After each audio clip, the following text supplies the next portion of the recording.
Go over here. So we covered pages, comments. It shows you all the comments, and you can mess around here. Spam, delete. You'll get a lot of spam. I use that Spam Karma plugin to block that. You can also use that other one, Akismet. So here's the appearance section, and this is really what I want to get more into. So you'll notice these themes will reflect what's in that folder that I showed you, themes, and you'll see those. They'll be displayed here, and if you want to select one, you just click on it and it'll give you the option to select it. And you can see here's the old site, but I don't want to activate this. If I wanted to, I just click that, but I don't. And then once you have the theme you want, you might want to customize it. And here's where you'll do that. You'll need to make sure that in the C panel under your file manager that these files are writable. Otherwise you won't be able to edit them from the WordPress administration side.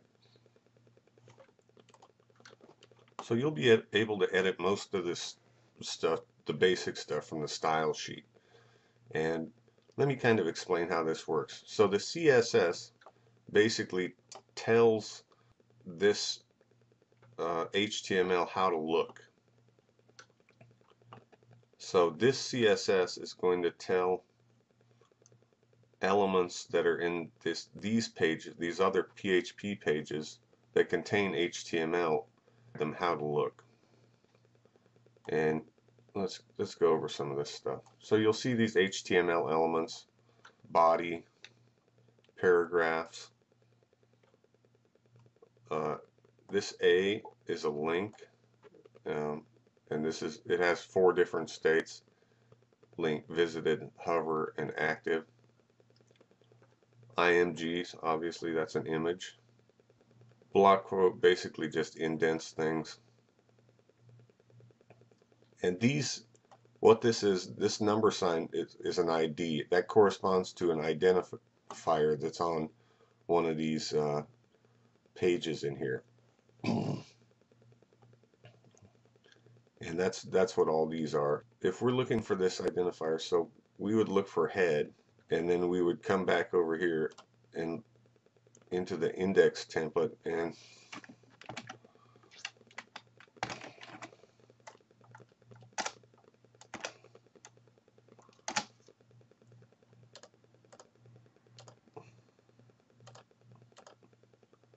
it might not be in that one. So it's not in the index there. Maybe it's in the header.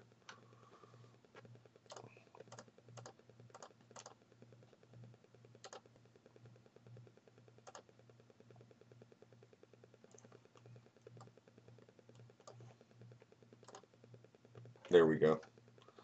So that identifier from this style sheet CSS, style.css, is right here. So, and the way you're going to find that is if you come back over here to the front of your client-facing page and you use your web developer toolbar that I told you about in the last video.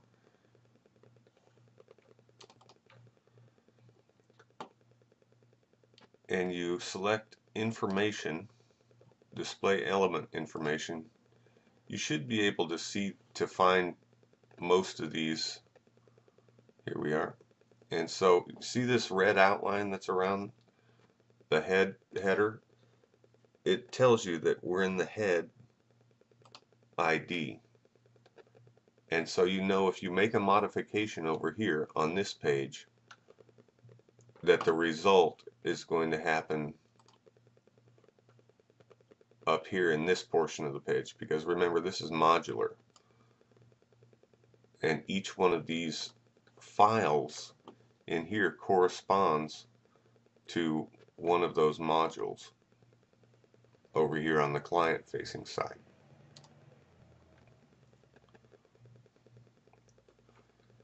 So you can use this web developer toolbar to find and change things that you want to change. So you can, if you click on that, it'll show you what that is. That you're over here in the HTML, you're in the body, you're in this div, head, nav bar, page bar, and page item. You're in a list item. This is the UL, the unordered list, and this is the list item. Let me just basically go over the CSS box model. Let me just go over the CSS box model real quick so you'll get an idea how this stuff works. So here we have a box. This box could be a div element. It's any block level element. It's a div, it's a paragraph, it's any header tag like H1, H2, H3. So imagine there's a box around all of those. And outside of the box, you'll want to put margins. Inside of the box, you'll want to put padding. And if you'll notice these little TP, TB, so that basically means just top border. And you'll have to learn this, the CSS syntax, but this is how you customize these elements on your page. It's really simple. And here's your content. So let's go ahead and take a look at how that works.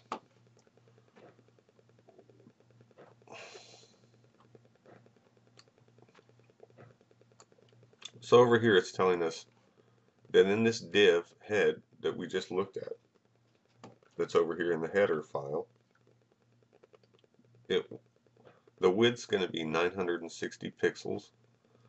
This margin 0 pix auto, or margin 0 auto, what this does is this centers the element in the page. That way it's not sucked up against the top left side of the page, which is the default positioning. And then it's got a top margin of 15 pixels. And we can see that yes, that's the case, because this looks like about 15 pixels from the top.